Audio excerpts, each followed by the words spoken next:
Hey guys, if you're interested in checking out a video version of the show, please visit the Lowkey Geek channel on YouTube. There you can not only catch the video version of the podcast, but you can also check out my other projects and short form video that I produce. You can find a link in the description. Otherwise, sit back, relax, and enjoy the show.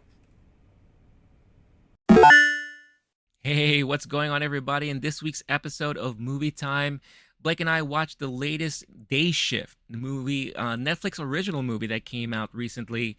Is this one of those movies that you could add to the list of the ongoing mediocrity of Netflix original movies? We're definitely going to talk a little bit more about that and explain why I said it that way. Kind of give a state of the union as far as the Netflix original movies are concerned, and kind of run down the biggest movies that have come out on Netflix so far. So if that's definitely something of interest to you, hang out, chill out, grab your favorite snack because it's time for movie time coming at you now.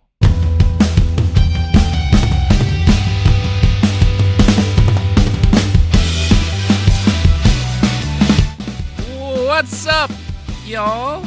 It is another episode of Movie Time. We got the movie boys in the hizzy. Got myself, Low-Key Geek Renee here, and my boy Blake the Wolf. What's going on, dude? Renee, what is up? How's it going, man? Good. Another week, another topic to talk about movie-wise, and got a little bit of a doozy in this one. So basically, Blake and I spent the last week and a half kind of catching up on all the Netflix original movies, and boy, it's been interesting. So we're definitely going to be talking about State of the Union, and that is the Netflix movie slate, how it really correlates with their business model, what's the deal with all the stuff that they're putting out there, and what do we foresee maybe them doing in the future? We don't know. But this is not your typical kind of like streaming review. It's not like a platform review. We're just talking about it as in a perspective of two movie lovers who go to Netflix and are hoping to see some original content as far as the movies are concerned. And how is it feeding our obsession and need for that? So we're definitely going to talk about that. So if that's something that you're interested in, you love the topic and you just happen to come across our video for the very first time, welcome. Thank you for watching and or listening. We are Blake and Renee. Like I said before, Movie Time is a podcast that we basically two guys talk about movies and bullshit and all that stuff like that.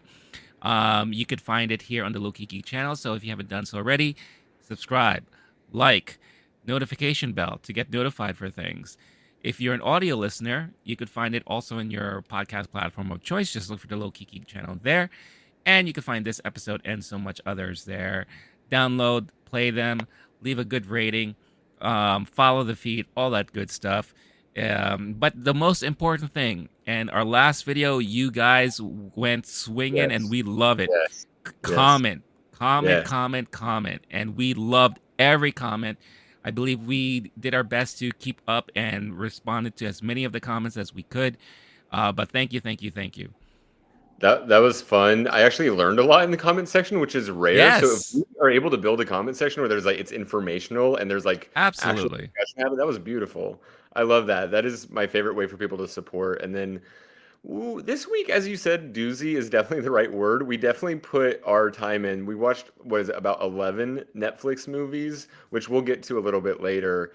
But yeah, definitely the support is super helpful because goodness, this week was a long one, and just putting in hours. That if I hope that this conversation pays off. I'm very glad that we're having it. I love discussing Mhm. movies with you, and even if it wasn't, we have sometimes where we're super hyped on a movie like last week in the sick comment section. Yeah, That's really fun. This one felt more like a labor of love with the emphasis on labor. yeah. But I am glad that we get to have this conversation. So, No, for sure. Like this is one of the rare times it actually felt like work, yeah. and which is not a bad thing. I mean, look, it's good that we did this exercise because it's good to know what's being put out there. And Your thoughts and feelings could be very different from ours, and Yeah. again, that's one of the reasons why we love the conversation and we love the comments and all that. But needless to say, it was pretty rough, I think, for the both of us. But let's just dive in and start off with the newest in the library of Netflix original movies, and that's Day Shift. Day Shift is your movie that came out last weekend, I believe it was, starring Jamie Foxx, Dave Franco, and someone that and Snoop Dogg, of course. And I don't know if you're like me, but anytime I hear Snoop Dogg is attached to any movie, that means grade A quality, right? Like we're talking about this is going to be the bee's knees for the month that the movie is coming out in.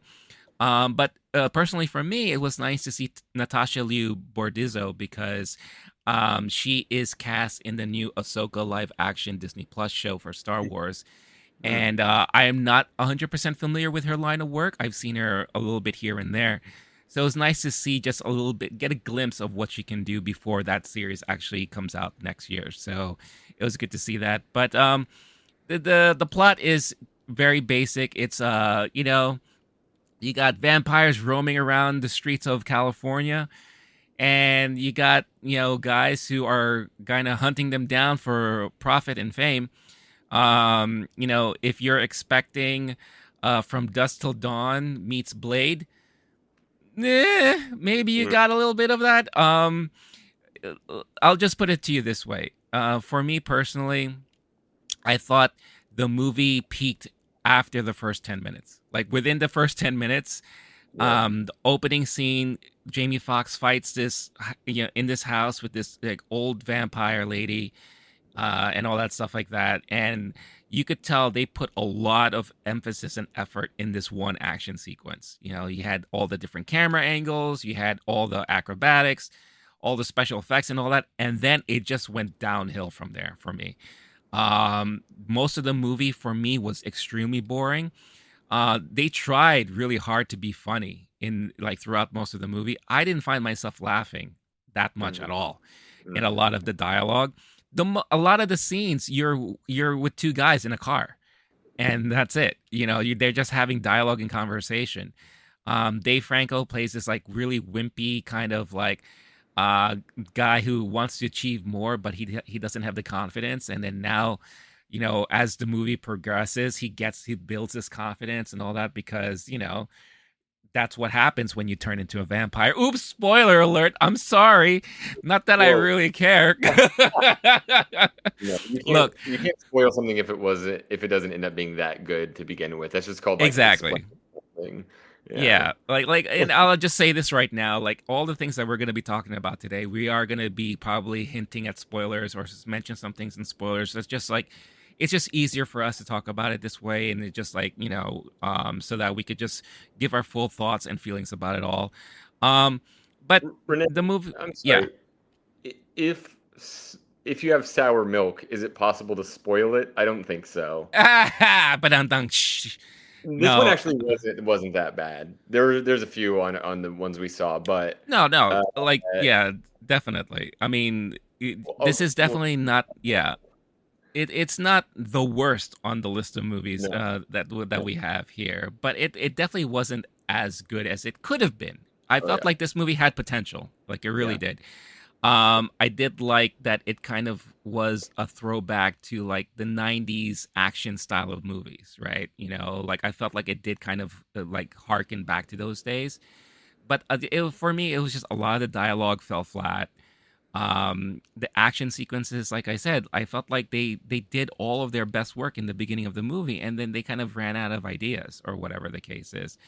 And a lot of the characters were also unlikable in a way, so it just fell a little flat for me. Like, I'm curious to hear what are your thoughts of this movie. yeah. So I think there are it's a humor action vampire Yeah. movie. There were a lot of jokes in the movie. The jokes weren't particularly funny. No. I like Jamie Foxx. Jamie Foxx is a Yeah. showman in the truest sense of the word and is very capable of delivering any caliber of script. I like Dave Franco a lot. Dave Franco's made me laugh many times. He's kind of like a successor to the Seth Rogen, James Franco, Totally. Danny McBride world. He has Hmm. a similar timing. I don't know. I honestly don't know if he's as good at improv or if he's more just cute face, able to deliver lines someone else wrote. Right. The problem with this movie is if the action were really great, I would forgive the dumb jokes. And if the Sure. comedy were better, then that would have made it a good movie. The performances I thought were fine. You have honestly like Dave Franco and Jamie Foxx, that's they had good chemistry, and they're both fully capable. I don't know exactly what's wrong with this movie, so I'm glad we're talking about it. But I would say the one of the main things that stood out for me is I actually don't agree on the first 10 minutes thing. I definitely buy into the concept of buddy comedy, Hmm. road trip kind of comedy. I need to get my family back, action movie, all of those with the vampire element. I love vampires. I love vampire movies. On Letterboxd, I have a list called Vampires Are People Too, and it's just my favorite vampire movies or interesting ones. The the vampire stuff to me was they were kind of like there's the zombie movies where they're the creepy slow ones and there's the zombie Sure. movies where they can fucking haul and those are the can be more terrifying. This one was more just like intense and gross. The some of the things with the vampires, like vampire stuff can generally be pretty gross. This was like a lot of bile humor and Yeah. someone being Yeah. covered in bile or just seeing someone like their guts leaking out a little too much. And I have a soft stomach for that. So maybe some people find that really funny. I generally don't. I kind of was nauseated by the initial vampire scene. But I was in on the concept after that where okay, man needs to get his family back. In order to do that, he has to go hunt vampires, and do it with this buddy. And they're not actually friends, but it's about the friends you make along the way, Renee, Sure. Yeah. and about the vampire friends you make along the way. R.I.P. Dave Franco. Uh, the jokes weren't funny to me. There was a couple that I noticed and wrote down. One of them is they feel like recycled jokes. So at some Hmm. point, Dave Franco does the "I swallowed it" whenever he throws up and it's Right. in his mouth. And like that's a quote that goes back to Dodgeball. I had to look it up because I was like, where have I heard that before? It's Dodgeball. been used a lot. Yeah. They go, I threw up in my mouth a little bit. And when I searched for it, though, it came up on a website that was like jokes that should be retired forever because they're overused. And this movie Hmm. literally used something that before this movie was made was on this list. Yeah. Um, that's an example where there was a pink eye joke also. Um, if we're talking about like Dave Franco being a potential successor to those movies and that style of comedy, you don't want the jokes to be pre-written by other movies that were funny. That's not good for your comedy. Part of comedy is Uh, like a game of expectations, catching people off guard. And the reason why those jokes were funny when the first time you heard it, you go, I can't believe I just heard somebody say that. yeah. Whoa. Now it's just like it's played out fully. And Hmm. that I think the biggest sin of this movie is the screenwriting and the joke writing. If they'd had a better writer's room, this movie may have honestly maybe sitting here saying I loved it. Some of the action grossed me out. Honestly, the action itself, like the fight scenes where you've got guns and people running at people, that stuff I actually enjoyed. It was over the top in some times, and that's exactly what I want from a corny action comedy vampire movie. Hmm. The like the fight choreography, some of it was really cool. And while not always realistic, there's a scene where they've got the Nazarian brother characters who are like Right. two hired guns they bring along for the adventure, and they're just total badasses. And it's ridiculous how badass these badasses are at doing badass things. And they kill vampires in a hilariously cool, badass way. I enjoyed those scenes. I always like a good fight choreography. That might be one of the things this movie is best at. And having a good cast who was sadly underused because the script didn't live up to it. So, all in all, I think I gave it like a 3 on Letterboxd. I had a fun time watching it. There were multiple times where I was like, oh, this is fun. I definitely wouldn't say it was a success at being a good movie. Um, Hmm. I'm not super mad about it. We'll get into it later of some of the other original Netflix movies from this year, and some of them are just proper bad. This one was just more, I had higher expectations. It could have been great. Instead, it's just kind of like a middling, okay, that was fun. If you're trying to kill that amount of time, This isn't the worst way to do it by any means, but it's definitely not the best way. Yeah. No, interesting stuff, and I can't disagree with a lot of the things you said. I will give kudos, like you did, to the action scenes. The one scene of them in the house, and just like it was like the endless amount of vampires coming out of the woodwork, like every little crevice and all that. Like that was pretty interesting. The use of contortionist as some of the Yeah. vampires to do some of the things that they did. I actually saw some behind the scenes stuff of them filming those scenes during Netflix. They do this Geek Week thing every year, and this was covered during that. So it was very, very interesting, and a lot of work was put into that. I am a huge fan of the talent too. Like I do love Jamie Foxx. I do like Dave Franco quite a bit. And it is unfortunate that this movie just kind of fell flat across the board, for me personally. And I think it is mainly because of the dialogue, the poor dialogue. I think that took me out of the movie big time, and like I said, like there were a lot of moments where, it reminded me of like older movies, and I just caught myself rolling my eyes quite a bit. Yeah. Like what the two brothers, they are cool and all that, but they're again your stereotypical Eastern Bloc type of guys, and we hey bro, bro, and this and bro, and all that kind of stuff. Like we've seen that already so many times, Yeah. over and over again. It just got kind of tiring after a while. I will say though, even though I kind of ragged on Snoop Dogg a little bit, his character was actually pretty dope. Yeah. Especially when he showed up at the end, with the Yeah. crazy like minigun and all that. Like, he was pretty badass. I think it helped that he wasn't in it a lot. Like if he was in it more, then I think it would have like taken me out again more within the movie. So it kind of had that anime character quality where it's like, who is Yeah. this cool guy? Yep. Hmm. I don't think Snoop Dogg necessarily did a great job delivering the lines, but he was also trying to play it cool, Yeah. and that it worked out fine. He didn't have much to do. That Hmm. side movie could be more interesting, especially if you had someone who could like carry a full movie Yeah. more. The other, I think, another smaller character that's worth shouting out is Peter Stormare, which he plays the. We've seen him in so many movies. Hmm. And he's John Wick 2, Constantine is another one. Oh Armageddon, yeah. Bad Boys 2, Big Lebowski. Like it's funny because Yeah. Fargo, this dude has Hmm. bona fides. And so I see his face, I was like, oh, 22 Jump Street, we got Hmm. Bad Boys the original, like down the list. Is one of those dudes I checked his IMDb during it. I was like, oh my God. Yeah, no wonder I was like, oh yeah, this is a cool guy. I don't know why I trust him so much. Oh, right. It's because he's been in some really amazing movies in a similar vein each time, playing a similar character each Oh, time. totally. Yeah. That was a good call on casting him in that role.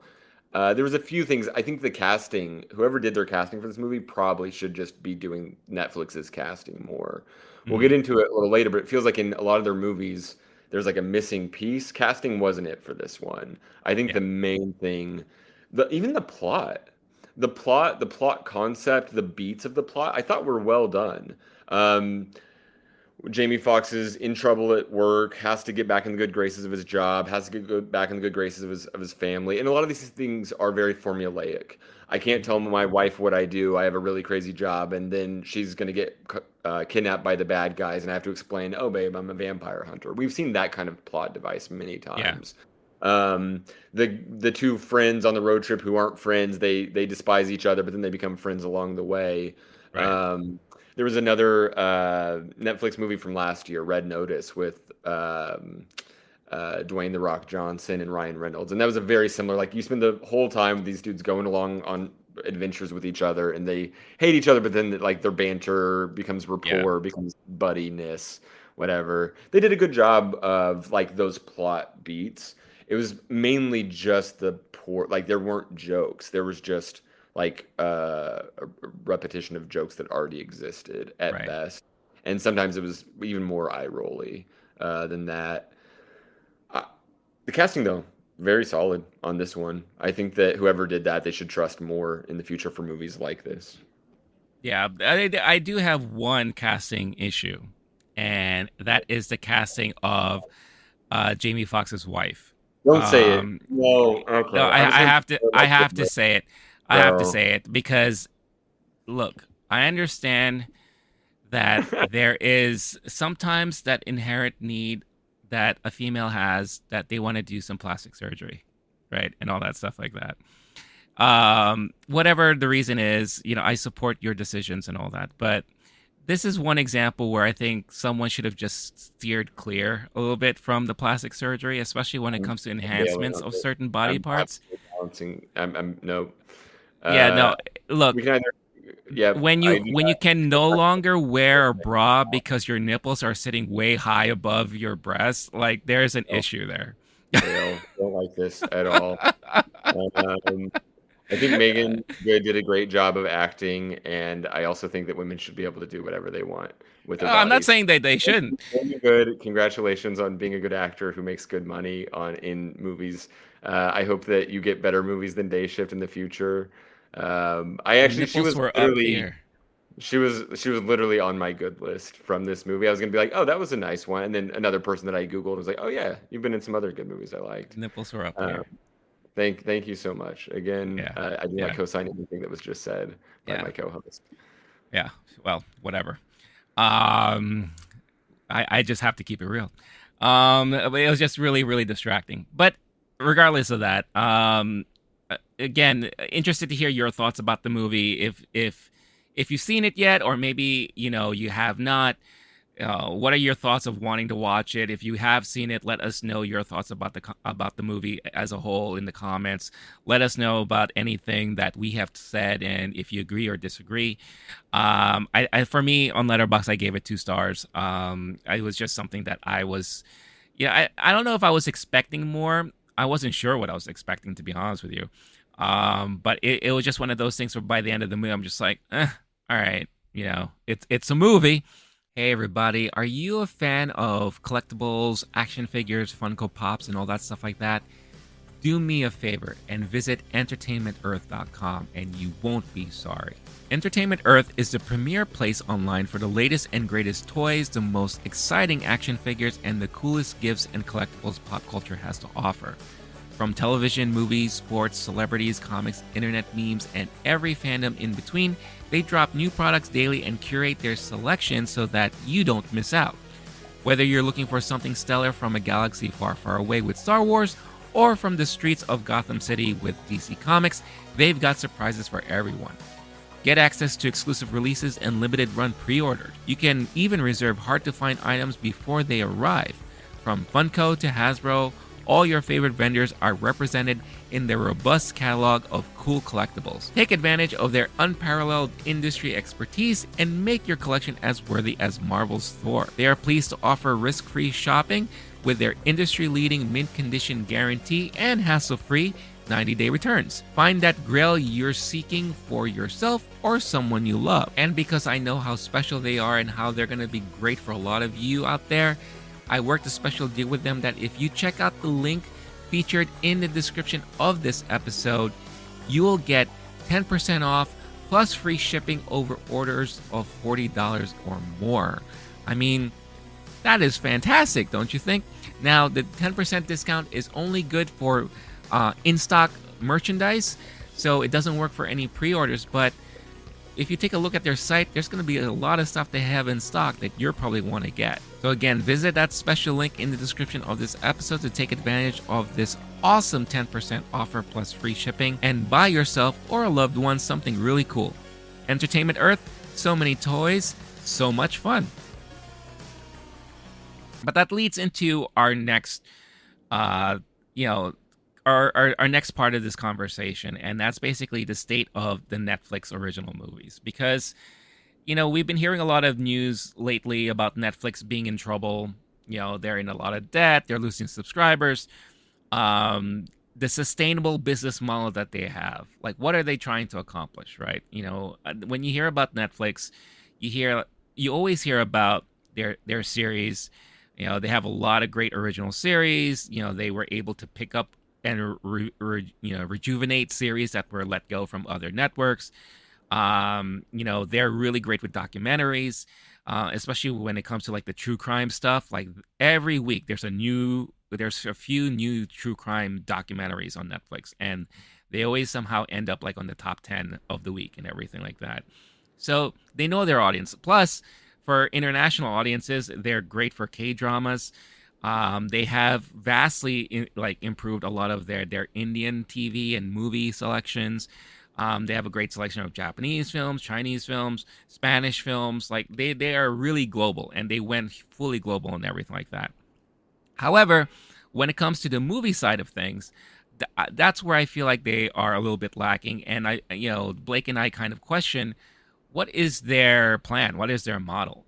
Because at least once a year they come out with one or two amazing movies. You hear about them, they go into the Oscar season race and they end up getting nominated and all that stuff like that. But out of the two, there's at least maybe 10 to 15 other ones that they put out there that are just like, whoa, what were these things? And this year was no exception. So we definitely want to go through a list of the movies that have come out this year on Netflix, that are considered to be Netflix originals, but also have some certain star power attached to them, whether it's actor, actress, or director, right? Because you know it's no secret that Netflix is doling out huge money and budget to these projects, and maybe that's the problem, right? Because as we go through this list, we'll talk about how certain maybe creators or directors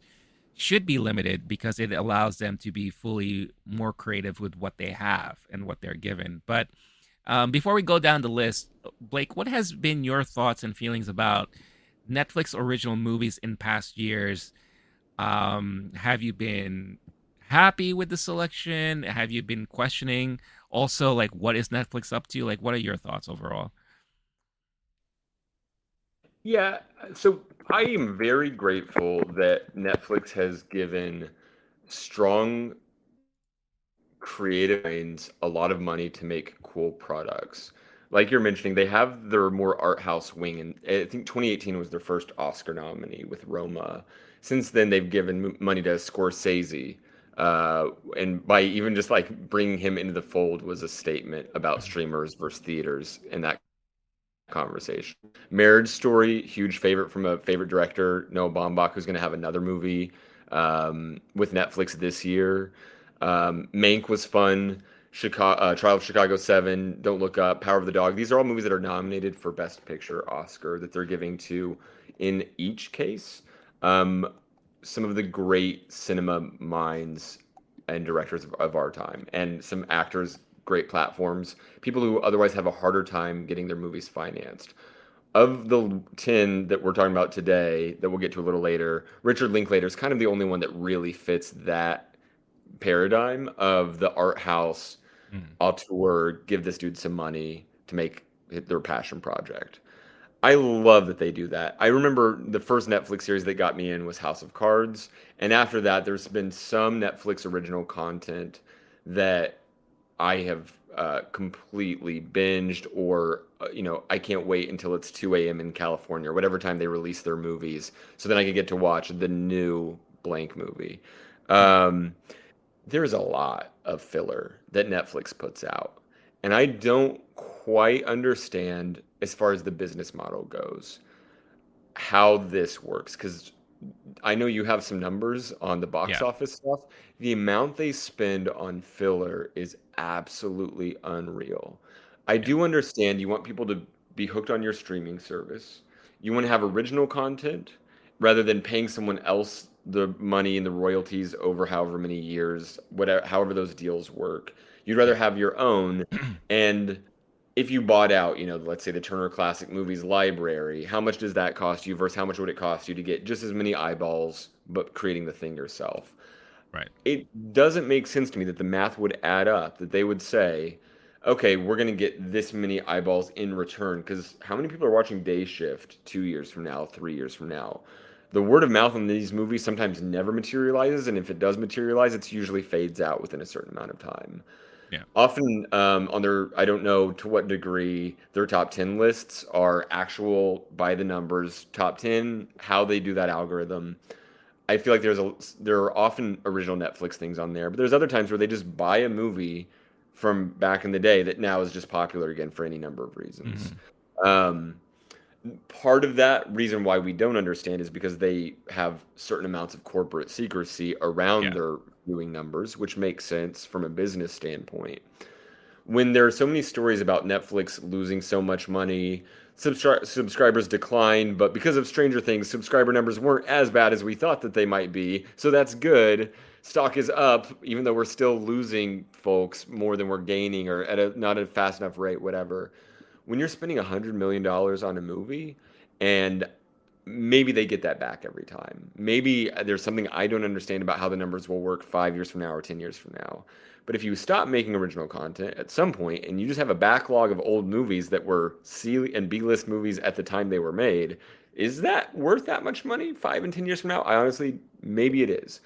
Maybe that is actually a profit making device at the end of the day. I genuinely don't know. What I wish is that the company made sense to me the way that like their brand could make sense, because their brand as an app that I can watch things on, that concept I get.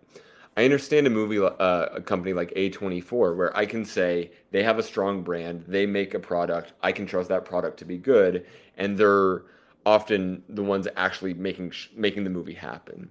Netflix has that kind of model with their art house side, Hmm. but they also have a lot of filler movies. One of the ones we're talking about today is Senior Year, and they have a lot of those like high school comedies or high school dramas, 13 Reasons Why, stuff like that. They also have a lot of these popcorn action movies like Day Shift and a few others we'll talk about today. Uh, and maybe on the algorithm, because I bet they have great data on their algorithm of if a movie has Ryan Reynolds plus blank, it will make us certain number of eyeballs back, which is monetizable by this amount. Past that, they also sometimes they buy movies, sometimes they make the movie happen from the beginning. They have TV shows, they have video games, they have interactive show app things. Like there's a meditation video series on there that you can actually click things and Hmm. interact with in that way. Yeah. There's the Black Mirror one where I think they were the first ones to do. You can click through the in a choose your own adventure kind of way. Right. Yeah. They have And so many different.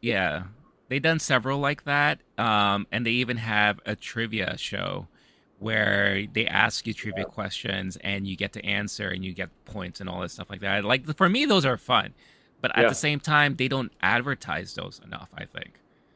I there's some things when we were talking and I was looking into Netflix stuff. I was like, I didn't even know like that right now. What you just mentioned, that sounds fun for me. Next Yeah. time we hang out, let's check that out because I didn't even Sure. know that existed until you said Yeah. it just now. The report I read recently, which was secondhand, but it was that 99% of users don't play games in Netflix. And I remember the story of a year or two ago being Netflix is making a push towards gaming because that's where their next big push for money will be. Right. I don't.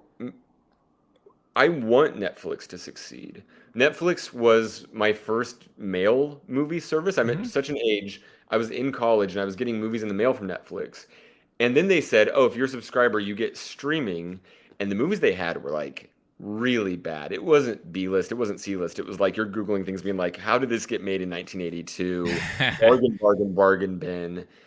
And then over time, they start developing it out, their library, and then over time, they start building their own things. I Yeah. want Netflix to succeed as a brand for sure. The this business model, even if it does make dollars at the end of the day, it doesn't make sense to me what Netflix's brand is. And just because something says Netflix on it, not only do I not trust it, I actually trust it a little bit less. I say, oh, that's a Netflix original. That means I probably won't watch it because it might just be one of those formulaic algorithm filler movies or shows or whatever they're doing that I've tried before. And as this our list of 10 of those from this year is an indicator, like eight of them suck pretty bad and the other two are fine, Hmm. essentially. Yeah. So yeah, that's I don't have clarity on the state of the union. I just know that I'm confused and the brand isn't clear, and if anything, it's kind of weak, it seems. Yeah. Yeah, it's interesting because like you, Netflix was the first service I signed up for because of their mailing service, the fact that I could rent DVDs through the mail and all this kind of stuff, blah blah blah, this and that. I think originally what we were hoping Netflix was going to be kind of like really that replacement for the video rental store, where any new movie that's come out and is available for home video, whether it's DVD or whatever the case is, we would be eventually able to watch it on Netflix, right? Maybe at a longer period of time or whatever the case is, but in essence, it's like the HBO, right? It's like one of those like movie channels. But and as time went on, we found that no, that wasn't exactly what was happening. Like you said, the movies that would pop up that wasn't a Netflix original movie or what Netflix whatever was usually an older movie from like several years ago, like falls within like the B category or whatever, C category and this and that. From time to time we will get your blockbuster film. Like I remember they did have the Marvel movies at one point, before Disney Plus came up. They did have, they would sometimes have Harry Potter and all that stuff. What they really figured out though was it was series and shows was the one that was keeping them afloat. That was the place at one point when you would be able to go and watch Friends, and everyone was watching Friends. The Office is another one. Mm-hmm. That was the place to go to if you wanted to watch The Office. And people ended up just rewatching and rewatching and rewatching all that stuff. Seinfeld, another one. Like that was the stuff that kept it going. And then they started having their original programming, right? Like House of Cards, Orange is the New Black, and of course Stranger Things kind of blew it all out of proportion, out the window, and all that stuff like that.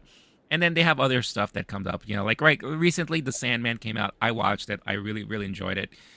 So when it comes to like Netflix original series, I'm not as hesitant because my experience is that a lot of the series that they put out there have been quite enjoyable. Netflix original documentary, they do very well with documentaries. Like Yeah. I love watching that stuff. Netflix original movie. Okay, wait a minute. Like let's think about this. Like I only have X amount of time today. Do I really want to waste it on a movie that I may end up hating, right? So I think that's the unfortunate side of things, because another way I looked at this list of movies that came out this year is how would this movie have been perceived if it was actually released in the theater? And Mm-hmm. I would say most of these movies probably would have ate shit big time, Yeah. with the exception of maybe one, right? One or two. But, these are the type of movies that I'm just like, there's a reason why at Blockbuster Video there would be that section of B movies when you had no other choice. All the hot new releases were already rented out, and you wanted to watch something new, you would have to go to the shelf that had all the direct to video and all that stuff like that, because a lot of this stuff kind of falls within that scope. But they have really big talent attached to it, which is pretty nuts, so it is pretty interesting. And let's just go through the list right now, so that we could just like briefly talk about each of these movies, because between Blake and I, we saw either we saw it like we both saw a movie, or one of us have seen it, and we'll quickly talk about it. And this doesn't cover a lot. Like I said, I think of the year so far, there are at least 20 plus Netflix original movies. Some are foreign movies, some are animated movies, some are movies that don't have really like big star talent attached to it. So obviously we only have so much little time, and we were not able to watch all of them. But we picked the ones that does have the star power, or at the point that it came out had huge word of mouth. So we wanted to check that out. So first on my list here is the Adam Project. Now the interesting thing about the Adam Project was the director is Sean Levy. He's worked with Ryan Reynolds before, Deadpool, Fall Guy. So he has a proven track record with working with Ryan Reynolds and doing movies that actually perform very decently in the movie theater, right? The budget on this movie is $116 million. Ooh. Like, yeah, for a Netflix original movie that didn't even see any theatrical release, that's a lot of money. And you're going to Hmm. hear this come up quite a bit, and makes you kind of question, okay, no wonder why Netflix is in trouble. But, he had Ryan Reynolds, Zoe Saldana.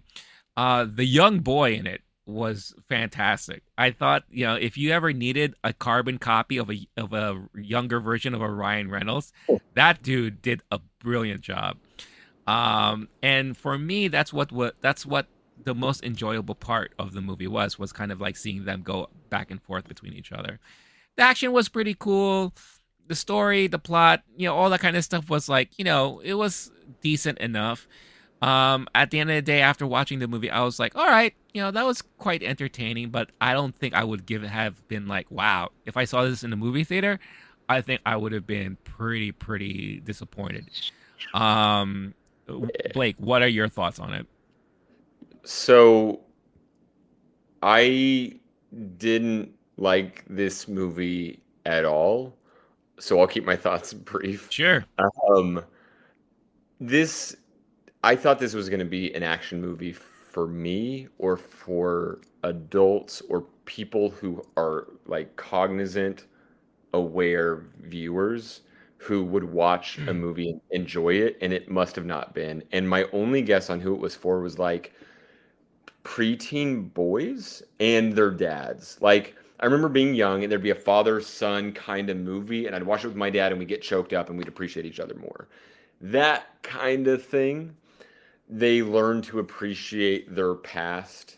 Um, there was something almost redeeming about that aspect of it. That said, when you're paying, you said 160, 160? No, 116. 116. That makes more sense. Thank God. That's still too much damn money for this Yeah. horrible movie. You're paying Ryan Reynolds, Zoe Saldana, Mark Ruffalo, and Catherine Keener money. Which, speaking of Catherine Keener, I know earlier we got into it about Megan Good, or as I call her, Megan Great. If you want to talk about fake bodies, Catherine Keener's younger version in this movie really gave me the creeps, not for any fault of Catherine Keener's, but if you're paying money to your CGI team to make something look good, it shouldn't look like this. There was a few moments I go, oh wow, they pulled it off. This is good. This is kind of like it's kind of like The Irishman, where it's like I'm kind of like, oh, this is actually pretty good. It's pretty good. Oh no, and then there'd be a moment where she turns her head and she goes, oh no, oh no. Oh, it's Penny all about Valley, when she turned. Yeah, or it's all slower. about when she turned ahead because I was just like, whoa, like Uh, that just does not work. if the movie's good enough, people will forgive your special effects to a degree. We had this conversation last week with RRR, which you can find on Netflix. Probably should watch it before any of the other movies we're talking about. If you only have one Yeah. movie to watch on Netflix. We talked about that. We're like, there's a few times where the CGI wasn't great, but I didn't care because I was so wrapped up in the movie. This one is the opposite problem. Uncanny Valley, there was no excuse for if you are spending, if it's only a formula action movie, we're throwing money at it. That stuff needs to be on point. I didn't find it funny. Ryan Reynolds, I love his humor. Was essentially like a teenage and 20 something boy raised on Ryan Reynolds movies. Love his Mhm. humor. Didn't enjoy this one at all. Like I didn't find it funny in the least. None of the act like they have real stars attached to it. They have a real director attached to it. To me, it was painful how dumb and bad, and like the action was not good. The special effects weren't good, but also like the action choreography type stuff. It's just like an explosion would happen and people would fly everywhere, and there didn't feel like any stakes. I'm going on too long about this movie, but it's because I was properly disappointed. I had some expectation this would be good, and it was Mhm. really, really bad and irredeemable on essentially every single level. Yeah. I do feel like this movie was definitely geared towards a younger generation. I feel like it was like an action movie for like younger kids to watch with their parents or with their dads and all that. It also does feel like, now that I'm thinking about it, it feels like, and this happens in Hollywood from time to time, where Sean Levy and Ryan Reynolds probably just finished doing Fall Guys, and then Sean is like, "Hey, Netflix just gave me $100 million. You want to do a movie this weekend?" I'm like, "Sure, let's cook up something real quick." And Yeah. they took like a weekend to write it out, and then for a week they shot it like in, I don't know, the forests of Canada or something like that. And they're like, "Hey, Zoe, what are you doing?" "Oh, nothing." "All right, you want to be in this movie?" "Sure, why not?" It could be like it kind of feels like that, and like I've heard stories, and there's been reported stories about movies actually being filmed this way. They'll just be like, hey, let's just like do something real quick. But for The other something one, that was, yeah, go I ahead. also think a equally valid possibility, which that's for sure valid. It's Yeah. the artist who wants to get out of the recording contract with the label, so they just release a POS album because they don't want to make the label money. If you told Well, me that Ryan Reynolds and his bro were like, "Hey, dude, let's get out of this deal. What do you want to do? Throw $108 million at CGI, split 2 million each with my buddies, and we'll just call it a day." They could have shot the actual acting parts in a few days. You're right, and everything else CGI for all we know. yeah, Yeah. like they probably like, yeah, like actual film time was like a day or two, and then the post production was probably like a month or two, right? Like that, and they probably did it to some friend of theirs that had some free time every other weekend, and hence I would explain the really bad de aging that they had with Catherine Keener, which was like terrible. Mm. But moving on, the next movie I have here on the list is called Windfall. Now, a lot of people probably don't know what Windfall is, but this is I would add this to the list of their art house type movies. It stars Jason Segel, Jesse Plemons, and I believe the female is Lily Collins. I want to say. Let me just look it up real quick. Yeah, Lily Collins. Yeah. Really good cast. Obviously, a bunch of well-known actors, and it takes place just in one location in this house. And it very harkens back to like a Hitchcockian type of movie, where it's basically a guy who's down on out on his luck decides to rob a house, and things fall apart when the actual owners of the house show up, and it becomes this hostage staging situation and all that, and certain conversations are had, and you get to realize that no one's happy and all that stuff. So if you remember movies like The Ref back in the day, it kind of reminds me of kind of like that, with a surprise reveal at the end where the one who does escape the house is the last person you probably expected to. I actually really enjoyed this movie. It's a nice short, an hour 30 plus minute movie. Goes by real quick. There were some scenes where it's kind of like long shots and all that stuff like that. Again, speaking to the artsy parts of it, I thought the acting was really well done. But from what I've read, and this is one of the movies where I can't find the exact details, Netflix paid a major eight-figure sum on this movie. Now, whatever that means, they probably way overpaid for, because of the star talent attached to it.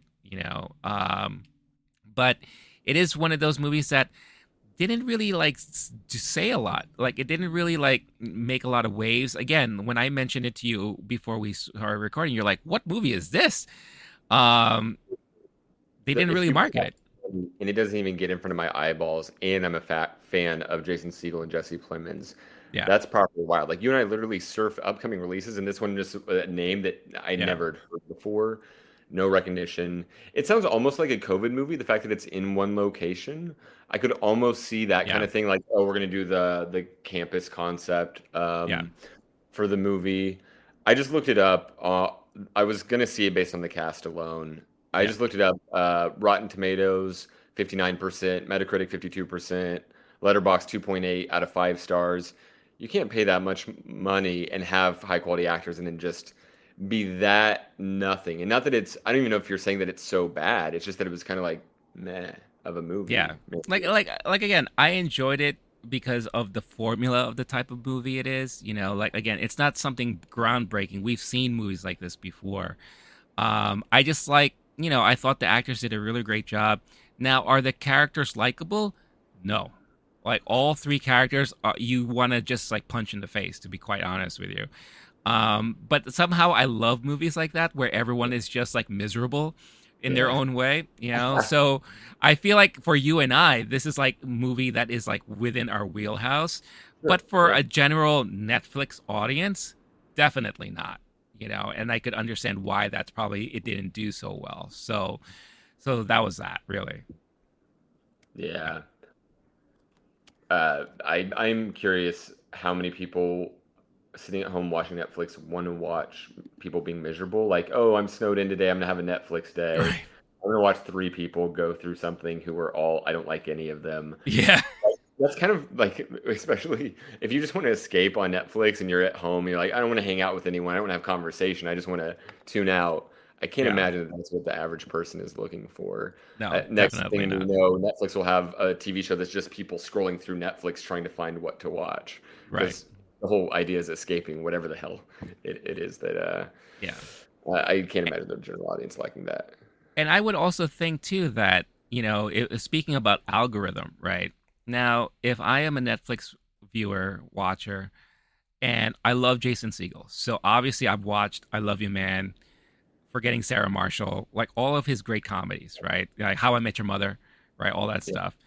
And then funny. I also like Jesse Plemons, but I know a lot of his, real serious like movies, right? Oh yeah, And then this gets recommended to me.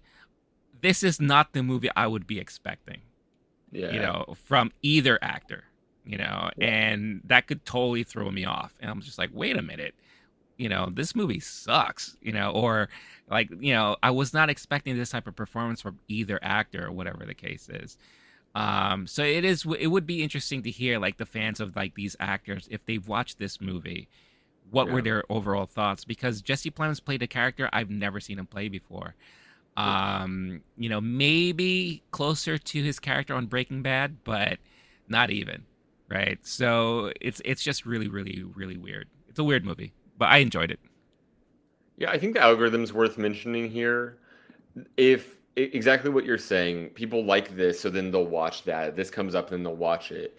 If you end Yeah, up watching that thing and being disappointed, then it might inform the algorithm to a degree if you're clicking the thumbs down and thumbs up, which I'm right. actually curious who all does that. I'm the kind of person who does do that. I I might do too. Yeah, if anyone is commenting, definitely let us know if you yeah, have a thumbs up, thumbs down, or if you're even the person who does that. Because I think that that might help with the algorithm and someone's experience with Netflix. But generally, kind of what we're talking about is a lot of these movies have like missing parts. It's almost like Netflix has identified through their algorithm. We give someone the information about the cast, the title, the director, and a couple other things, some keywords. And that might be the only information they have when they're deciding which movies to invest in. It's as yeah, if, like, Don Cheadle's character in Space Jam 2, where they're just going, oh, people like movies that have balding action stars under the age of 32 who, whatever, and like just the most arbitrary algorithm. And so they go, oh, we'll make that movie next. yeah, Um, that's obviously a hypothetical example, but Red right, Notice wasn't too far away from whatever that concept is. They go, oh, a lot of people like Dwayne The Rock Johnson and Ryan Reynolds. And right, if it has the word action, comedy, then we've got enough eyeballs. right. Not to go back to the State of the Union conversation, but is that sustainable if the movie isn't actually good? And maybe generally people do like these movies. Maybe the critics are wrong.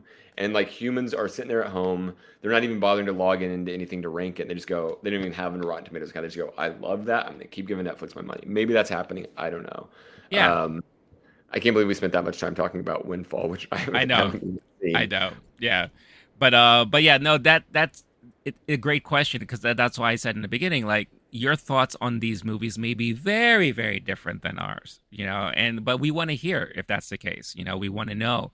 But the next movie on the list is a movie you saw. I wasn't able to see it. Is Apollo 10 and a half, A Space Age Childhood, directed by Richard Linklater. Very, very huge director. So what were your thoughts on this movie? Uh, First off, I love Richard Linklater. I don't love all of Richard Linklater's movies. For that kind of art house director that Netflix sometimes invests in, there are some where I always enjoy their product, or at least what it is that they do. So, like, I don't like every Aaron Sorkin product, but I always like an Aaron Sorkin script, for example. David Fincher has an essentially untouchable record in cinema, and when they give dude money for Mank, it makes sense to me. Yeah, Richard Linklater has a few projects that I don't really enjoy, but overall, as far as indie American film directors from that 90s class of indie American film directors, dude is one of the best and longest running careers. Going back to like Waking Life is one of the first Richard Linklater movies I remember. This is the same dude who does Dazed and Confused.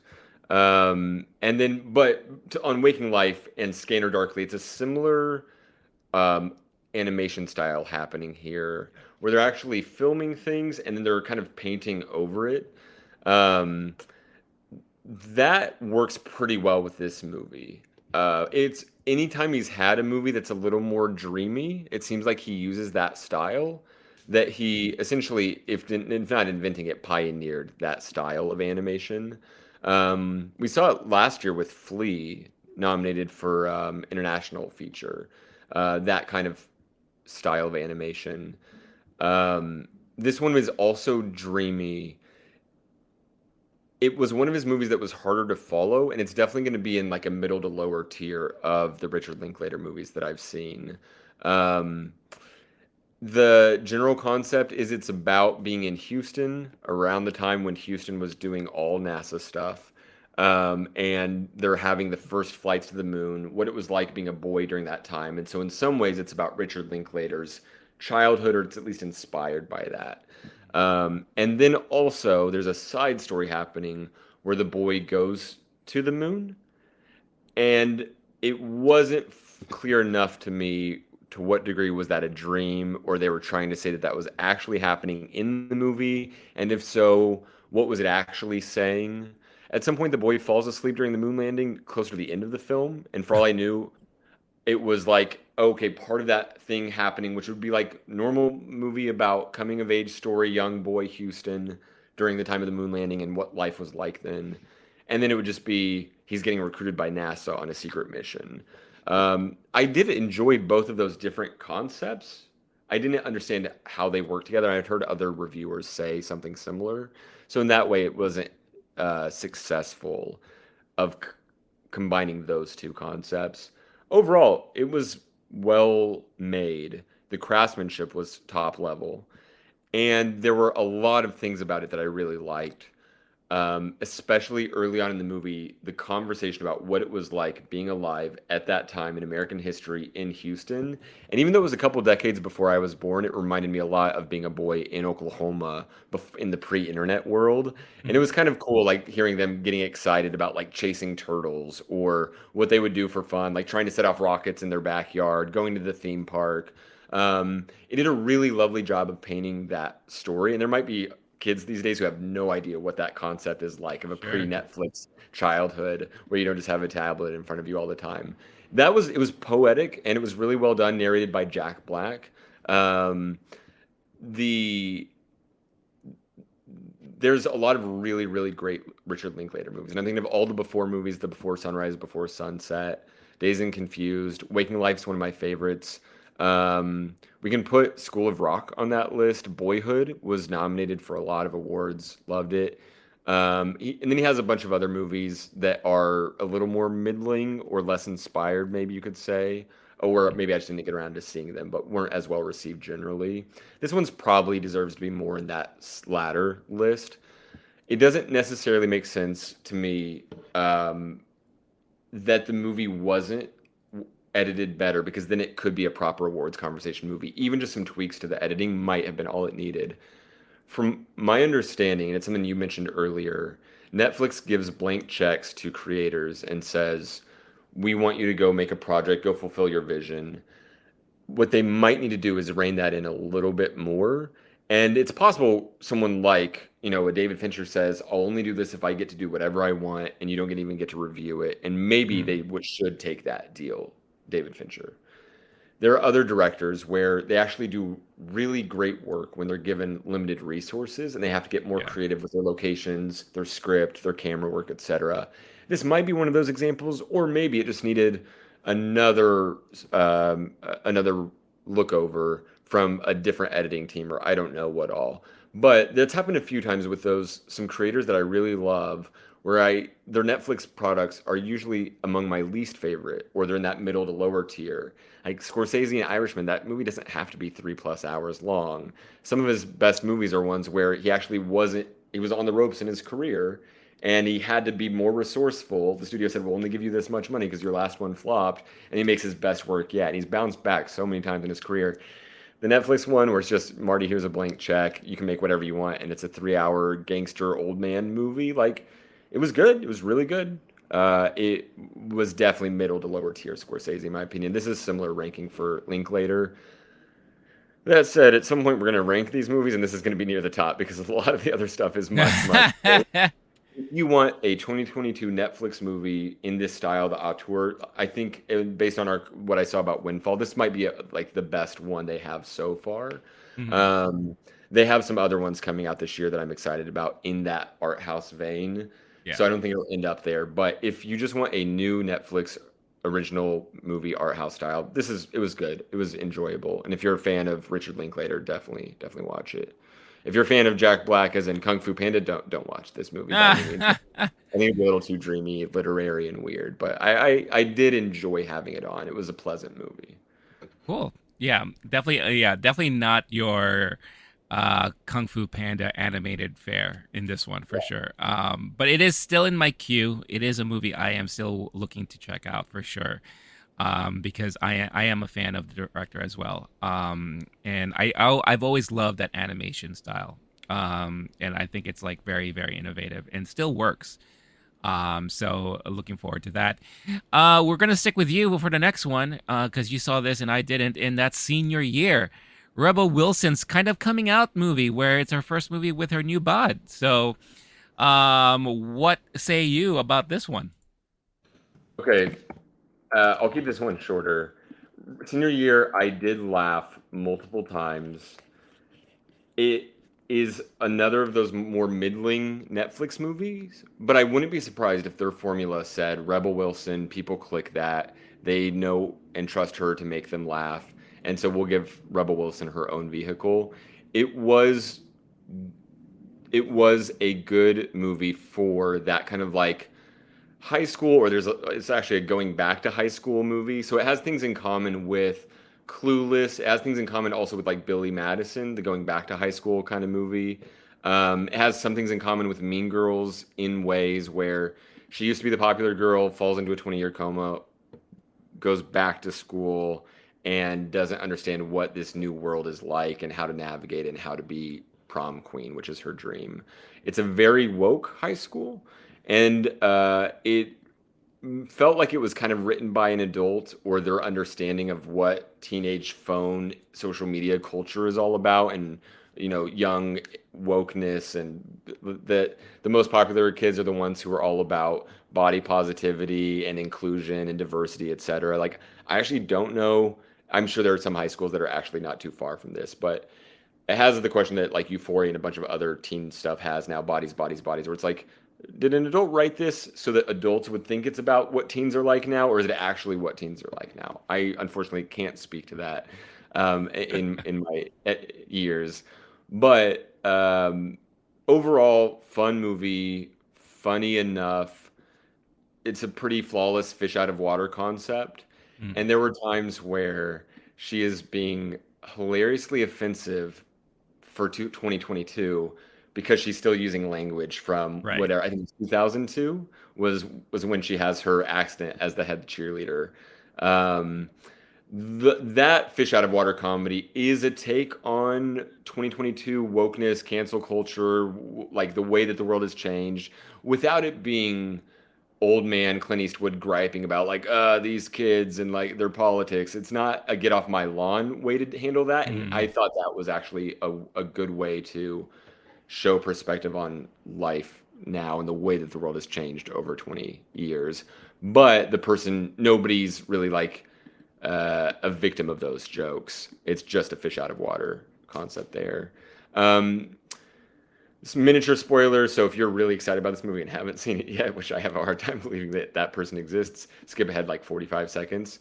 There was a really nice moment where the person she looked up to when she was younger, Alicia Silverstone, famous from Clueless, she wanted to be that person, and then it shows Alicia Silverstone now and Rebel Wilson in a car ride. Alicia Silverstone picks her up on the side of the road, and they have a talk, and Alicia Silverstone's character is essentially saying, it's not what it's cracked up to be. Your goal should not be popularity. So the girl who was that it girl, high school movie girl back in the 90s has that moment. It was a clever cameo and casting. so she's Uh, actually in the movie.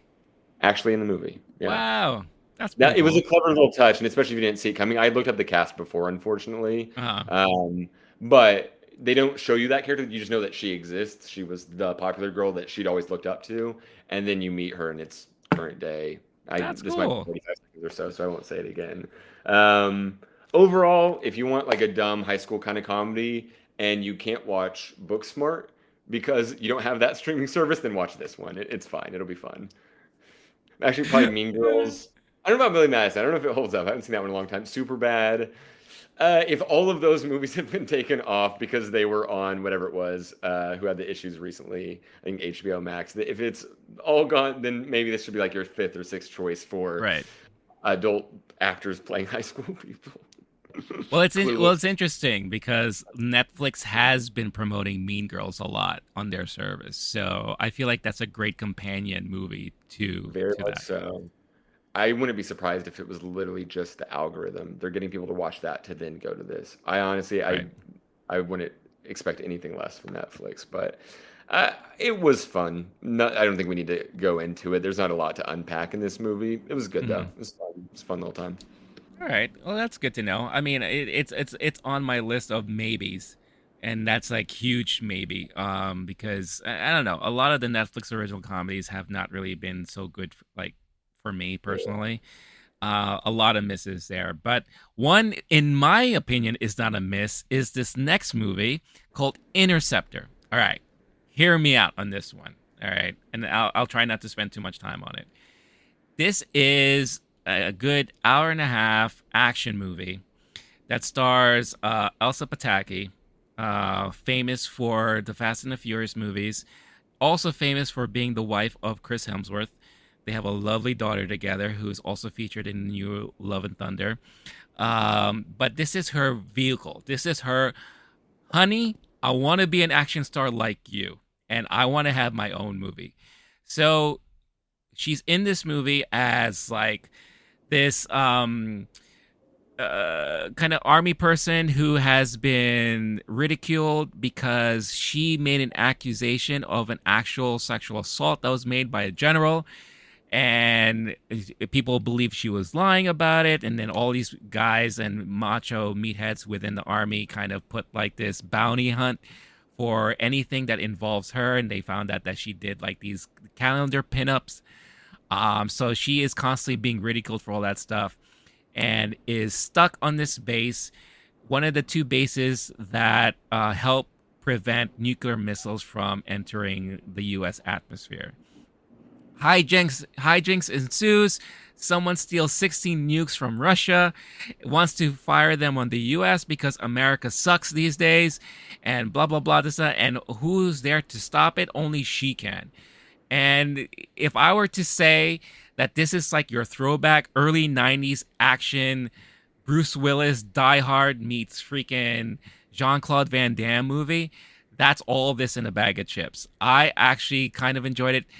I enjoyed even more so now learning that they only had a $15 million budget Ah, and they wanted to keep it within that budget. So they only filmed it on one set. So that's why the majority of the movie is on this one base in this one secluded area. And it's like one of those, like, like raid scenarios where you got to get in here to stop it. Or now I have to try to get back in there to stop it, blah, blah, blah, this and that. And it's a lot of cat and mouse, give and take, all that stuff like that. Um, I enjoyed it. I think this was a really well done movie. I was really pleasantly surprised. It was campy, but I think it was made campy on purpose. And there was a lot of references to Me Too and women power and all this kind of stuff like that. The president is a female, which they kind of revealed in this very dramatic way, where at first she was just talking to the Oval Office, where it's like the head of this guy, the head of that guy, and blah blah this and that, and they're like, oh, the president's on their way, da, da, da. And then when she shows up, the music just stops. It's like da da dun. Yes, I am the president, and this is what I'm telling you. You need to help us. Da da da. This and that. It was just very, and there's like a lot of dialogue about when you talk to a woman, don't call them honey, babe, all this kind of stuff like that. So it was a lot of um nods and mentions to treatment of women today, along with the sentiment that America is not good. I am a pure patriot, this and that, yada yada yada. There is also a huge sense of nepotism in a way because Chris Hemsworth does show up in the movie as like a throwaway character that just happens to be in an electronics store as news breaks about what's happening. But for some reason, they keep cutting back to him and showing his reactions every time something changes. And I thought that was a little annoying. Later to find out that he's an executive producer of the movie. So, be that as it may, I actually really enjoyed this movie. The only reason why I had it on my list too was because it was fully mentioned during the Geek Week that they had about action movies and the amount of work that they put on this film with very little budget. So I thought that was like really, really well done. So I don't know. For me, this was a big win for me. I don't know. I guess because expectations were also so low because I watched all of these other pieces of shit and I saw this one and this kind of was like put a smile on my face. Netflix, I think the lesson is you can save $111 million compared to what you spent on Project and make a movie that Renee likes even more. And they have exactly the same reviews. $15 million. I was going through a list of like, there's so many classic movies that were super low budget. And Yeah. it's like the Napoleon Dynamites, Rocky was a low budget movie, Blair Witch Project. Hmm. There's why would someone spend 116 million on just a piece of crap? I don't know. I'm glad that this one was enjoyable, and I'm glad that the standard had been set so low Yeah. that they couldn't fail. I Yeah. might skip out on this one, but at least I'm much closer to seeing it now that I've heard you talk about it. Thank you. Yeah, like this is one of those like hidden gems. Like when I talk about like renting B movies or directed video, sometimes you come across that movie is just like, whoa, wait a minute. Like this was actually pretty fun, right? This is one of those, in my opinion. Okay. Love Yeah. that. Some of my favorite movies are like they got terrible scores from critics, and then I see it and I have like it's like it was made for me. Sometimes you get lucky like that. So Yeah. I'm glad that the Netflix algorithm failed correctly for you in this circumstance. Hell yeah. Yeah, exactly. I think we should like later on also like at a separate time check the percentage rating because you know how like some of the movies or some of the shows you watch on Netflix will say like percent for you or whatever the Yeah. case is. I am so curious about Yeah. what those are for these movies for each of us. So we could do a follow up episode on that. But next on the list is actually a movie that was surprisingly enjoyable, and that is Hustle, Adam Sandler movie. It's already been known that Adam Sandler signed this huge Netflix deal with Happy Madison Productions, doing movies for Netflix directly. And this is one of those movies that fall within that. And I think this is probably one of the best ones that he's ever done to date, in my opinion. It's your typical sports like movie. It features a lot of NBA players in there. If you're a fan of basketball, this is a movie just for you. Not only do you have players, but you have coaches and all that. Like we Adam Sandler is a huge basketball dude, so I'm sure it was very easy for him to convince a lot of these people to be in the movie.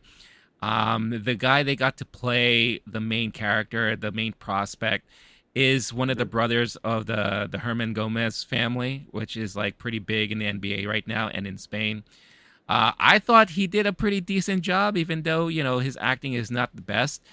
But it reminds me of movies like like Hoop Dreams or The Blind Side and stuff like that. If I had one criticism, I think the training montage was way too long. I felt like that thing was never going to end. But other than that, it was a quite enjoyable movie experience for me. I actually it had a lot of heart. And I love sports movies that kind of give you this type of feeling of like hope and all that, and like meaningfulness when it comes to loving a sport and doing it for all the right reasons. Because you have a family to love and support, and how it changes the perspective of another individual who was already getting soured on the whole industry that they work for and all that stuff like that. So I like this. I'm curious, what are your thoughts on the movie there, Blake? Yeah. This is among my favorites for sure. Netflix originals more generally, it's up there. I forgot about Adam Sandler's deal with Netflix because I didn't watch any of these. I'm looking at a Yeah. list. Maybe Halloween, the week of, Sandy Wexler, Murder Mystery, The Do-Over, The Ridiculous Six. I think that was the first one I remember seeing. Funny enough, he was in another serious movie with Noah Baumbach that was a Netflix original before Marriage Story, the Meyerowitz stories. I like that one, but Yeah. mainly because I'm a Noah Baumbach person. I think Adam Sandler is a brilliant algorithm choice for Netflix. That makes so much sense because so many people have like enjoyed him for now 3 decades Yep. plus and have seen everything he does. And if you're a look, you'll see everything they do. Ryan Reynolds has a bunch of fans like that. I'm essentially one of them. If I see Ryan Reynolds, I'll almost always watch it. Same with Adam Sandler. Until Adam Sandler had this series of flops and horrible, horrible movies that did very well at the box office. I'm kind of glad Netflix made this deal because every now and then Adam Sandler makes an awesome, great movie. Yeah. When I was young, he was a classic comedy legend. And since then, there's a handful of movies these great movies. Between his Punch Drunk Love with Paul Thomas Anderson, Hmm. Uncut Gems a few years ago, Meyerowitz stories. He's had a few serious action movies. This is one where it's not serious, serious. He's a wild wacko person. He plays a normal dude, very Adam Sandler vibes with a very Adam Sandler wardrobe. Yeah. And I thought he did great. He's really good at capturing emotion. The dude has depth, and in some ways, this is almost like a perfect algorithm for me. The only better one is Uncut Gems because it's like Hmm. great high quality art house movie stuff plus basketball plus Adam Sandler and comedy. Yeah. This one had less of the serious, serious art house vibes and instead was kind of like a feel good type movie, Hmm. like kind of like that sports movie thing of they're behind, will they get ahead? They had an injury, will they recover? They're in last place, can they get to first place? Like that's the sports movie formula. It kind of does that, but it's more of a human story and it's not as corny as a lot of those. I loved the experience of watching this movie. I don't know because I can't unmarry myself from my love for basketball, sports stuff, and all that montage, for example. I This was a movie I watched late at night, and when it was over, I was like, "Damn!" I woke up the next day. I'm not kidding. I thought I hadn't finished it. I went to Netflix, like, "Oh, I get to finish this movie." Go in, click, and I go, like I was half asleep. I was like, "Damn it! I finished that one last night." Again, there's nothing new. I watched the credits. I was going through like all the cameos. There's a Oh lot. For yeah. if you're a basketball So fan, many. maybe 30-ish basketball cameos from proper stars, which I guess if you're Adam Sandler and you just had the Kevin Garnett experience in Uncut Gems, maybe that's just like your cachet is any basketball person will come through if I ask them to. I don't know how much those folks are getting paid or if they are, if they just want to say they're in an Adam Sandler movie. Yeah. But the cast was legit. Mr. Hernan Gomez, the star, the other star of the movie, great work. He didn't have a lot of dialogue. He was a quiet, soft-spoken character. That was probably a smart choice, having Yeah. seen a lot of athletes act before, but he crushed it at that. They made him seem like an amazing basketball player. If you're not a basketball fan, he's an awesome, awesome basketball player. This movie is totally accurate. It's super amazing. Spoiler, that's not exactly true. He is an NBA talent though, and they Yeah. did a great job of making him seem like the next great big thing. I honestly loved it. I could geek out on it more. I know we're short on time, so I'll just say like if you're into that any of that stuff, I had an awesome time for sure. Yeah, no, I agree with you. Like on this list here, this is my favorite. This Yeah, is like probably the top because of a lot of things that we both said. I just love Adam Sandler when he does serious stuff, or yeah, more serious stuff, and because he's really good at it. He is really, really good at it. Punch Drunk Love. I cannot stop talking about that movie all the time whenever I have a chance because that was my first intro to see what he's capable of when it comes to a serious role. And I've always said for the longest time, I want more Adam Sandler like this. And we got glimpses of it. Like Uncut Gems was great. I haven't seen the Bomback movie yet, but when I saw this, yeah, it felt like we were watching the real Adam Sandler, like just as him normal every day, with the exception of being married to Queen Latifah, who I think I did feel like she did phone it in a little bit. yeah. I she was kind of like the weakest part of the movie, but not to the certain point where I'm just like, all right, like whenever she's on screen, it ruined it for me. I just felt, she was just hanging out. Yeah. But it's still, the movie was really well done, very heartfelt, and it was just very enjoyable all around the board. So yeah, if you're a fan of like sports movies, especially basketball movies, this is definitely add this to your list because you will definitely enjoy this. For sure. Hey guys, I hope you're enjoying this episode so far. But before we continue, I wanted to quickly talk about Bulletproof Coffee. Bulletproof Coffee is my favorite coffee of choice to start off my mornings with. Why? Because it's clean coffee. What does that mean? Well, one, there are no chemicals in it. Why? Because they go through this multi-step process of making sure that all of their beans are fully clean and free of any chemicals so that when you get the beans delivered to you, it is the pure beans, the pure coffee, the goodness that you've been wanting, the taste, the flavor, and the nutritional value as well, without worrying about any added chemicals or anything else put into the mix there. It also doesn't have that weird acidic taste that some coffees give you. I don't know how about you, but for me, some coffees kind of give me that weird sensation in my stomach, makes me a little burpy, and it kind of drags me down a little bit instead of really waking me up, which is something that I need from my coffee every day.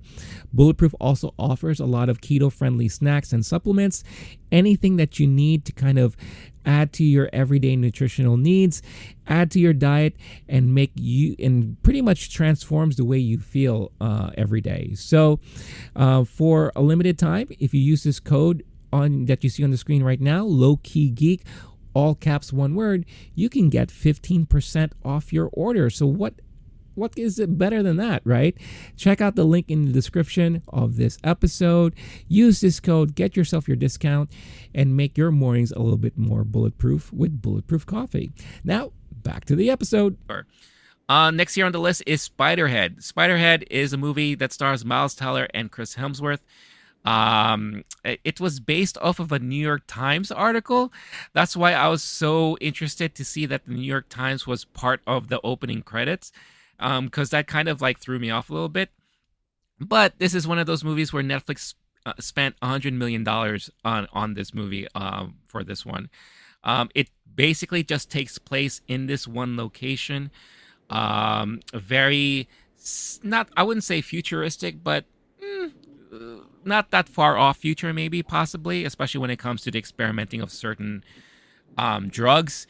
Journey Smollett is also in this movie too, who is a favorite of both of ours, especially after watching her in Lovecraft Country, which she did a brilliant job in. My thoughts on this movie, I mean, it was okay. It was nice to see Chris Hemsworth play someone you didn't like, for a change, and he does that type of role extremely well, and I thought it was really great. I'm a fan of Miles Teller, but I didn't think this is one of his best. To be honest, I felt like it was very cookie cutter in a way. Same for Journey Smollett. I felt like it wasn't her best for sure. I underutilized for the most part. But it is another one of those movies where I put in a category of I didn't like any of the characters, so I wasn't really rooting for anyone at the end of it. I could have cared less if anyone survived or not. Um, Great soundtrack. Me being like an '80s and yacht rock type of fan, like I love the soundtrack. And the ending of the movie, the last like 10 minutes, had me laughing quite a bit. So that really like surprised me, where especially like shit fingers, the reveal of shit fingers, which I thought was pretty hilarious and all that. So it is what it is. And again, the premise is very simple, where it's just like experimentation of certain drugs that are supposed to make and change your mood. Turns out that Chris Hemsworth was the head of the company, and he is trying to save his company and this and that at the expense of these inmates who signed up to have a better quote unquote life, but having to be guinea pigs for these type of experiments and whatever the case is. So it was one of those movies where it was okay, but I did give it 2 stars on Letterboxd because it was just it wasn't enough for me to be like, you know what, that was enjoyable. It was a movie. Yeah. And I've said that quite a bit throughout this episode. But your quick thoughts there, Blake. What did you think of this one? I didn't realize it was a George Saunders short story from the New Yorker. That's actually good to know. I've enjoyed some of George Saunders's literature before. It makes sense that it was based on something legit. It was not itself legit. Hmm. It, I agree with basically everything you said. I don't have any issues with any of the takes. I agree. It was essentially a nothing, another meh of a Netflix movie. Yeah. And sadly, it was another example of me being excited about something because I like these stars and the source material without even realizing it was George Saunders. Like, I like a good dystopian, mood Hmm. altering drug. How do I escape from the compound movie? There's been a few of those. Some of them are classic. This was not on that level at all. And in theory, it could have been. If you gave this Yeah. a proper director, not, it's hard to say that he's not a proper director after Top Gun Maverick. Miles Teller has great quality stuff. Yeah. Hemsworth, love him. Um, this is another example of what I'm finding to be the Netflix problem when I'm trying to diagnose it, which is I see the in Netflix logo. This is an original, and I actually now Yeah. don't trust it because I get my hopes up because of the pieces of the formula that they hit. They say, Blake, this is 100% recommended for you based on the things that you like. And then I am disappointed because it's more like a formula adapted into a movie rather than an actual film. And Right. for that reason, it was disappointing. I don't want to just shit on things. There's I Shit wasn't fingers did. really, yeah, that's a great point. I don't want to put fingers on this movie. There were elements of it that I really enjoyed. There were certain scenes and actually like the concept of the movie and watching that play out with Miles Teller's he's a good actor and sometimes he was phoning it in for sure. There's times where you're watching a man lose his mind. Should Yeah. I torture my friend in this science experiment kind of thing? Like there's some really good intense dystopian type of moments and like the compound itself was beautifully set up. Hmm. I think those are the end of the things that I think were just like flawless about the movie. Everything else was kind of a bit meh. Hemsworth, he's got great comedic timing. Always love to see him do comedy instead of drama. Seeing him play an asshole was kind of fun. Have a Yeah. chippier character. That I'll say that was fun too. You're right there. Otherwise, you could skip this one. It was fun. It was good. It was fine. It was fine. It was not. Yeah. You don't need that. There's enough content out there that wasn't created by Netflix, and even some that was that you don't need to watch this movie. Yeah. And I think another running theme about a lot of these movies is the potential, right? This had the potential to actually be a better movie than what it turned out to be because of the concept. I thought the concept was very, very interesting. And yet enough of the idea there that you could have executed like a really, really well done movie. It's just like you said, the Netflix problem of um, having the shell of a movie, but then the end product is not what you were hoping it to be, right? Yeah. And it's kind of sad. And it'll be interesting to see how they address that moving forward, and all that. But next on the list here we have the most expensive Netflix movie to date, and that is The Gray Man. This had a $200 million budget. It's a movie directed and written by the Russo brothers. It is one of, I believe, their first non-Marvel related movie that they did. However, it felt like a freaking Marvel movie, just without the Marvel characters. You had Ryan Gosling, who did a lot of superheroic type of stuff throughout the movie. He had Ana de Armas, who I love 100%, and I feel like she needs to do more action movies. But again, a lot of over the top superheroic type of stuff. And he had Chris Evans, kind of like the mustache twirling supervillain, who is like the opposite of Ryan Gosling's character. Who was, great to see Chris Evans play this kind of like villain, kind of like how I mentioned. It was great to see Chris Hemsworth play like an asshole. It's fun to see Chris Evans do like this really bad, villainy type of role and all that. The stunts were insane. The special effects were like all over the place, good or bad. They too fell in love with drone shots, just like Michael Bay. I think they attended a seminar that he hosted to talk about that. Um, but overall, it was a very recognizable Russo brothers formulaic movie. If you are familiar with what they've done with the Marvel films, just again insert or remove said Marvel character from their original movie and insert just regular Joe Schmo, and that's the movie you got. So for me, it worked to a certain extent. However, the pacing was too frenetic. It was just like I felt like I was gonna have a seizure at times because it's just like when can I take a breath? There's just a lot of stuff happening, and all that. Um, but for the amount of money that they spent, uh, I'm surprised of the reception it got because not a big, didn't really cross a lot of like positive lists there for a lot of viewers. So, Blake, it looks like you're having some video issues, so I don't see you on the screen right now. But what are your thoughts? Definitely want to hear what your thoughts are about the Gray Man there. Ooh. Thank you. I was looking up the. Can you see and hear me now? Yep, yep. Hmm. I was looking up the Russo brothers filmography. I accidentally clicked refresh on the page. Didn't realize the thank you for letting me. So they actually had a few movies before their Marvel stuff. I'm not even trying to nitpick right now, but I was just curious what their deal is.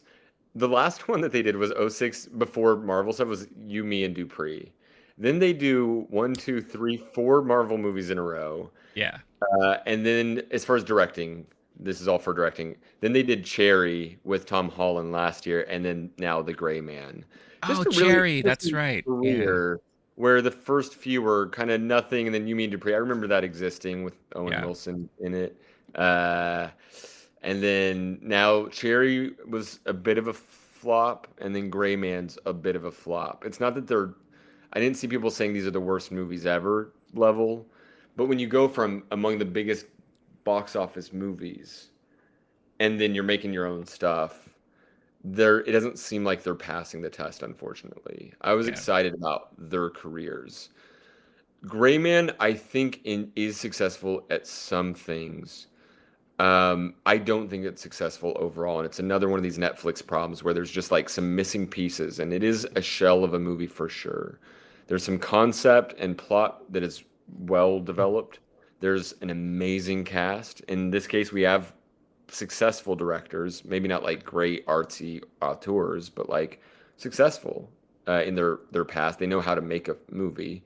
Maybe they don't know how to make one on their own without the Marvel studio, and maybe they definitely don't know how to make one under Netflix, which might be something that Netflix should keep an eye out when they write someone blank checks, especially if they're going to be hands off when they ask someone to make a movie.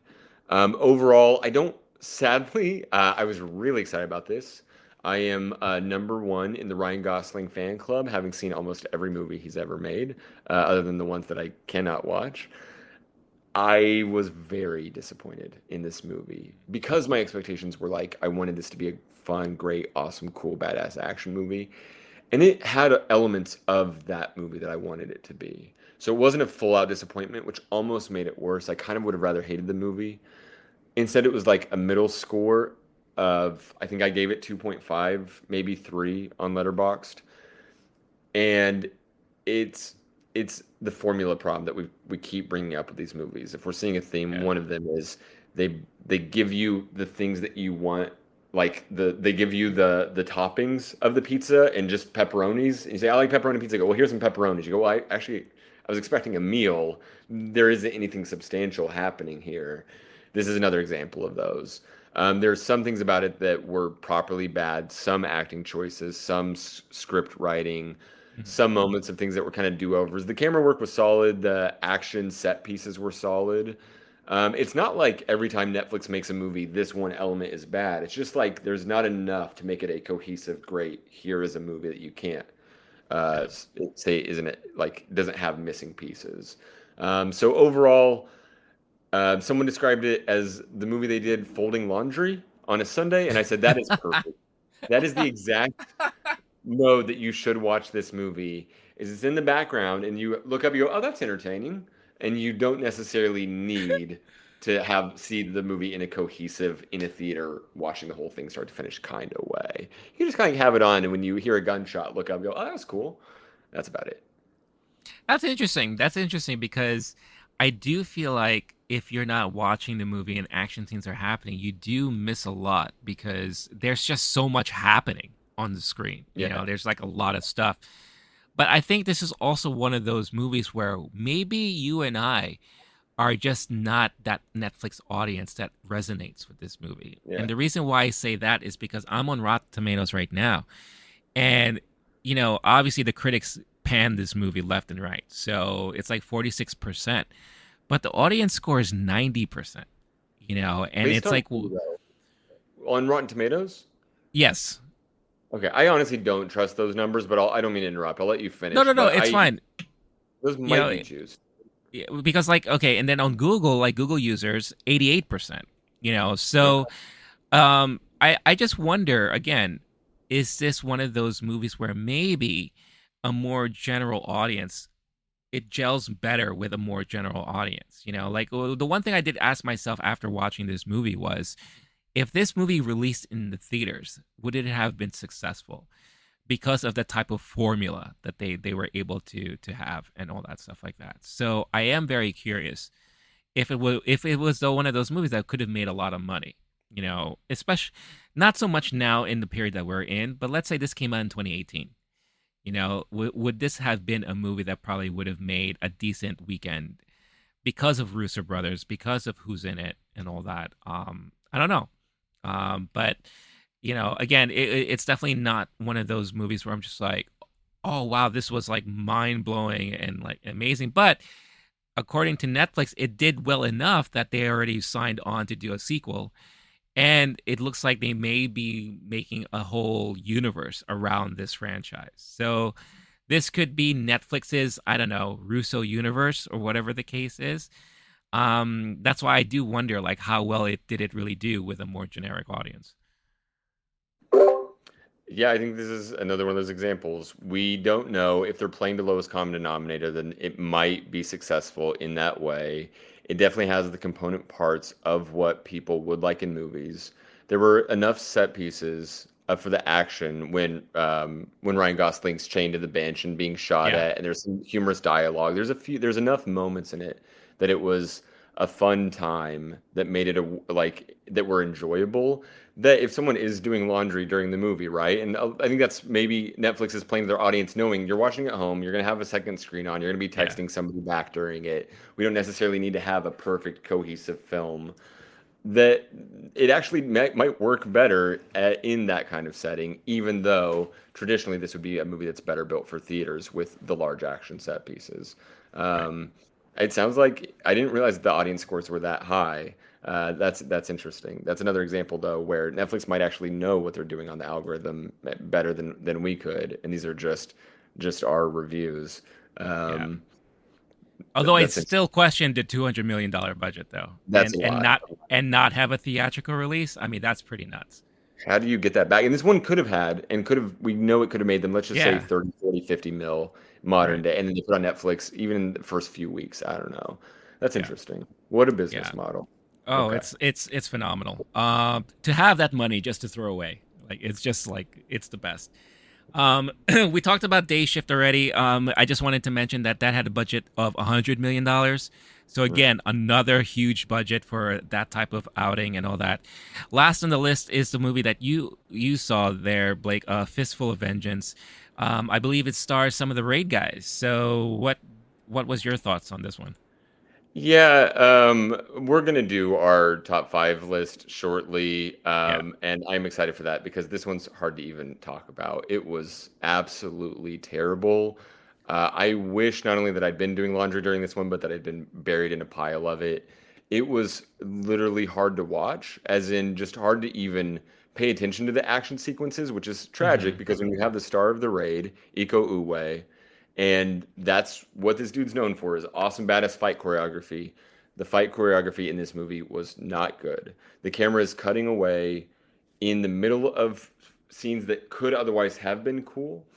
It felt like just any normal, like, let's say 90s Karate Kid style choreography of I put my leg back and then I kick out and then someone jumps back a little bit. It's just that level of choreography way throughout most of the movie. There's a few explosions. Mm. The That was really bad, and that would have been the saving grace of the movie.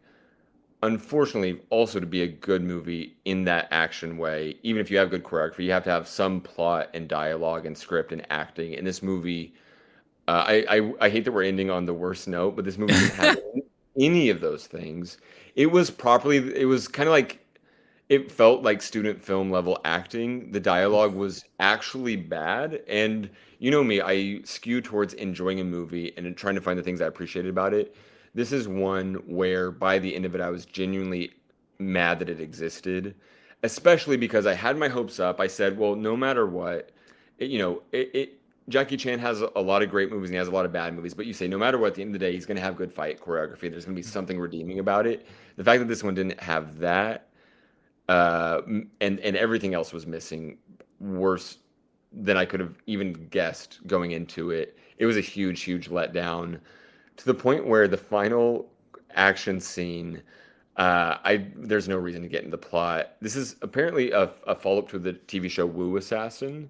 Oh, Um, the final fight scene is the two greatest fighters in the world, essentially. They're floating. There's no context for where they are. It's hard to explain. There's a little bit of supernatural going on too. There's no perspective for where they are, how far back they're getting hit, and they're just kind of like throwing their fists at each other a whole bunch, dangling from a supernatural rope in a floaty cave in the earth thing. It's hard to even explain yeah. unless you've seen it, and I would say don't bother. That's a bummer to end on. So can we please move Oof. on to our top five? That sucks. Yeah, I'm sorry, man. Yeah. But yeah, At the end let's of all these Netflix movies, it was just the worst one for sure. Oh, that's terrible. So yeah, let's just go into our top five, and I will say this: my top five list will not more than likely make my top five of the year list at all. This is Not just even top number one. five, not even a Okay. one. Yeah, Yeah. because I'm already like I in my mind I'm thinking about all the movies I saw in the theater this year so far, the stuff that's coming out this year. Um, there's no way that any of these movies will ever crack my top five of the year. Now, as far as future Netflix movies are concerned, I am looking forward to Blonde. I think that has a potential to be one of those Power of the Dog Roma situations, but we'll see. But from for what we have so far, my list for top five, in no particular order, but I'll try to keep it one to five like that. Number one is Hustle. So Number two is Windfall for me. Number three is Interceptor for me. I mean, I can't praise that movie enough for what they did. Number four is The Adam Project, and number five is The Gray Man. oh, this is a brutal list, and you're absolutely right. None of these are making my top five at the end of the year. I could see the Hustle getting shortlisted on the. I want to mention that this one was. Possibly.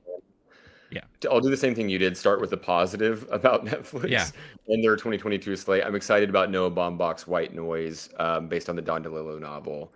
Favorite director, classic novelist. That hopefully that'll be awesome. My top five Netflix 2022 movies so far, the originals, is Hustle for sure. Then I'm going Gray Man, which we just shit on a lot. That's number two. Apollo 10.5, senior year, and then I'm gonna say Spiderhead. It was almost Day Shift. That's a really meager, sad top Oof. five. Next Oof. week, let's make sure to do a movie that we actually enjoy. Those can be more fun, but also I did enjoy like trying to figure out what the deal is with these Yeah. Netflix original movies and going through these, and I'm glad that I'm not alone here. And we Yeah. both enjoyed Hustle. That is Yeah. seriously, I had a lovely time watching that movie. No, if there was again any kind of silver lining in this, is like it allowed us to watch a movie that we probably were not expecting to enjoy as much as we did. For sure. Yep. And it was a great exercise again to go through and just see what is happening in the landscape of Netflix original movies. Because it's I think for you and I, it's so easy to put a lot of focus on theatrical releases and all that. But I do understand, and I think we both understand the importance of streaming and how that's not going away anytime soon. And they're like releasing more and more stuff every month and every year. It's just, it questions though. It asks the question is like, what is Netflix going to do moving forward with the amount of money that they're putting into these movies, only to get mediocre reactions out of a lot of people? So, again, curious to hear your thoughts about this list of movies that we went through. Is there something that we didn't include that maybe you think we should include and we should like check out? Let us know in the comments. You guys have and girls have been fantastic in recommending stuff based off of our last video. And we just want to hear your thoughts overall of the situation that is the Netflix. A lot of you who have watched our episodes have put Netflix as their top streaming platform. So let us know, what is it that makes it the number one? For is it the movies, or is it the original shows or the documentaries? Let us know in the comments and all that. But that is the end of our movie time episode this week. Before we go, Blake, where can people find you on the webs? On Letterboxd app, go to my account Blake Wolf SSN, where you can see me give basically every one of these movies a 3.5 or less. Sadly, except Hustle. I think I was so excited to finally enjoy one of these. It was like 4.5, maybe Nice. 4, more honestly. And then also find me in the comments below. I loved the conversation last week after Triple R. That was fun to see the comment section Nice. blow up. So let us know your thoughts there, and I'll see you in the comment section. Nice. As for me, again, Loki Geek, you can see all the handles on the screen there: Twitter, Instagram, YouTube, podcast, all that stuff. If you're brand new to the channel and you haven't done so already and you liked what you watched or listened to, subscribe, like, notification bell. If you are an audio listener, go to your podcast platform of choice and follow us there. You could find this episode and many others on there. Leave a good rating when it prompts you to. But that being said, this has been Movie Time. Thank you so much for watching and or listening. We'll catch you all next week. So stay cool, stay classy, stay safe, and peace out, y'all. Bye bye.